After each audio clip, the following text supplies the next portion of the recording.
Hi all, welcome to another exciting edition of A Few Minutes with Mark. What's on my radar screen? I'm sure you are wondering. I once heard that Warren Buffett, the legendary investor, likes to do the opposite of what the general public does. I've kind of adopted that. How does it apply to my real estate world right now?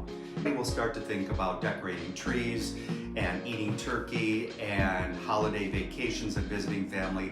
All that stuff is cool. Guess what they usually don't think about? Buying real estate.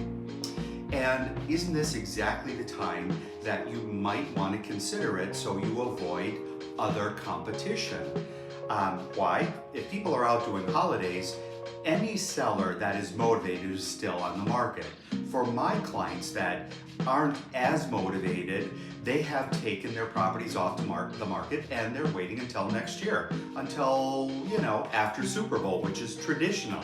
So what's left over now are people who want to sell. Vacant units, tenant has moved out, or somebody has a job transfer. So typically what you see on the market in November and December are people who really, really want to sell. There aren't people so much that are testing the market, and also what they're looking at is what other properties are selling and lack of showings. Why? It's sort of like selling a Christmas tree in July. How many people do you think buy Christmas trees in July? Very few. So you probably get a great deal, right? But now try to get a deal, not so much.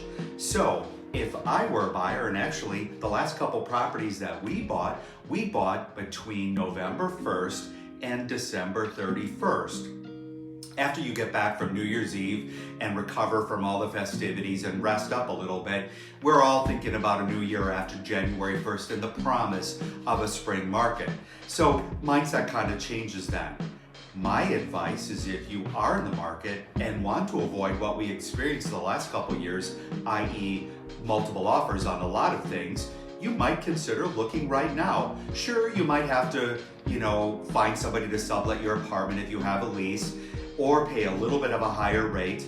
But honestly, I'd rather pay 7.5 versus 6.5 or 5.5 and stay out of a multiple offer where you're super nervous and then it's a less than 50-50 chance that you may get a property and bid it up 50 or $25 or $50,000 above the list price. Makes sense, right?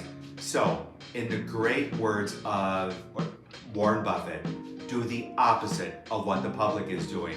Sure, you can still enjoy the holidays, but you might consider calling your realtor to help you find a place. Enjoy.